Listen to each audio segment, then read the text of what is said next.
the burden of Tyre, how you ship of Tarshish, for it is laid waste, so that there is no house, no entering in from the land of Chittim, it is revealed to them.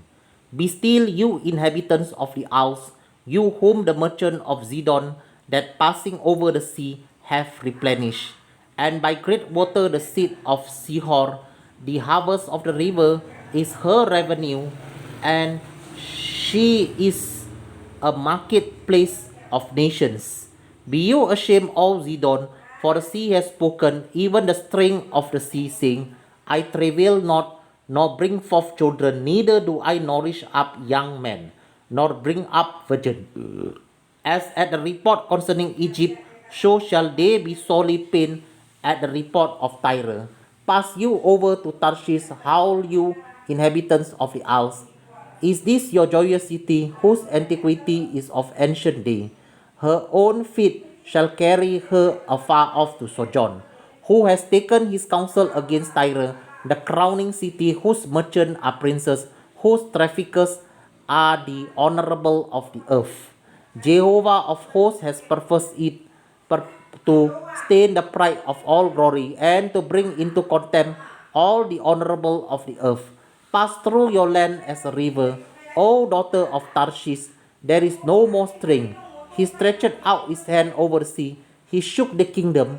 Jehovah has given a commandment against the merchant city to destroy the strongholds thereof. And he said, you should no more rejoice, O you oppressed virgin daughter of Zidon. Arise, pass over to Chittim. There also should you have no rest. Behold, the land of the Chaldean, this people was not, until the Assyrian founded it. For them that dwelling in the wilderness, they set up the tower thereof, they raised up the palaces thereof, and he brought it to ruin. Howl you sheep of Tarshish, for your strength is laid waste. And it shall come to pass in that day that Tyre shall be forgotten 70 years according to the days of one king. After the end of 70 years shall Tyre sing as an harlot. Take and harp, go about the city, you harlot, that you have been forgotten. Make sweet melody, sing many songs, that you may be remembered. And it shall come to pass that the end of 70 years that Jehovah will visit Tyre, and she shall turn to her higher, and shall commit fornication with all the kingdom of the world upon the face of the earth. And her merchandise and her hire shall be holiness to Jehovah. It shall not be treasured nor laid up, for her merchandise shall be for them that dwelling before Jehovah, to eat sufficiently and for durable clothing.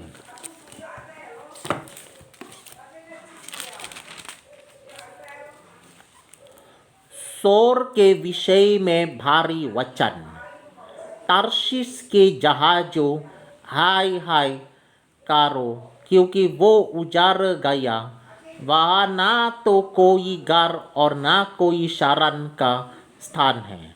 ये बात उनको कित्तियों के देश में से प्रकट की गई। हे समुद्र तीर के रहने वालों, जिनको समुद्र के पार जाने वाले सीडोनी व्यापारी ने दान से भर दिया है, चुप रहो। शीहोर का अन्न और नील नदी के पास की उपज महासागर के मार्ग से उसको मिलती थी, क्योंकि वो दूसरी जातियों के लिए व्यापार का स्थान था। हे सीडोन, लज्जित हो, क्योंकि समुद्र ने अर्थात समुद्र के दृढ़ स्थान ने ये कहा है, मैंने ना तो कभी प्रभाव की पीड़ा जानी, और ना बालक को जन्म दिया, और ना बेटों को पाला, और ना बेटियों को पोसा है। जब सोर का समाचार मिस्र में पहुँचे, तब वे सुनकर संकट में पड़ेंगे। हे समुद्र तीर के रहने वालों, हाय हाय करो, पार होकर तार्शीश को जाओ।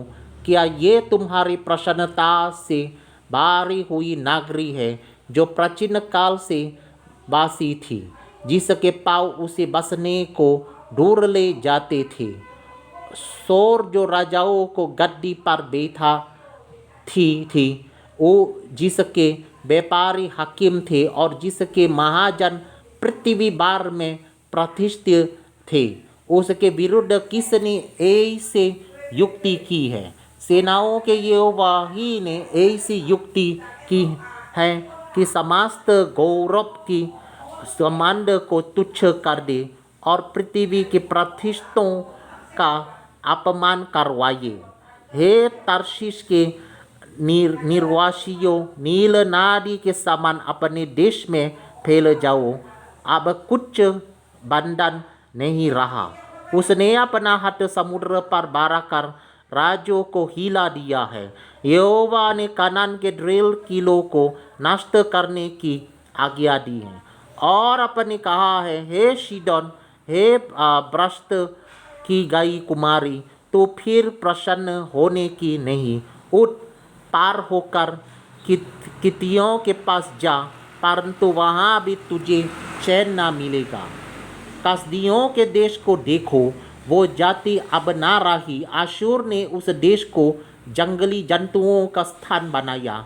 उन्होंने मोर्चे बांधे के अपने गुम्मट बनाए और राज भवनों को ढा दिया और उसको खंडहर कर दिया। हे तरशीश के जहाजों, हाय हाय हाय करो, क्योंकि तुम्हारा दृष्टान उजड़ गया है। उस समय एक राजा ने दिनों के अनुसार 70 वर्ष तक शोर बिसरा हुआ रहेगा। 70 वर्ष के बीतने पर शोर वेश्या के समान गीत गाने लगेगा।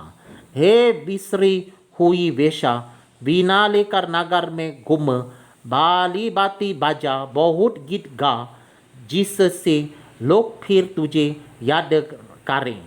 70 वर्ष के बीतने पर यहोवा शोर की सूडी लेगा और वो फिर छिनाले की कमाई पर मन लगाकर धरती पर के सब राज्यों के संग छिनाला करेगी।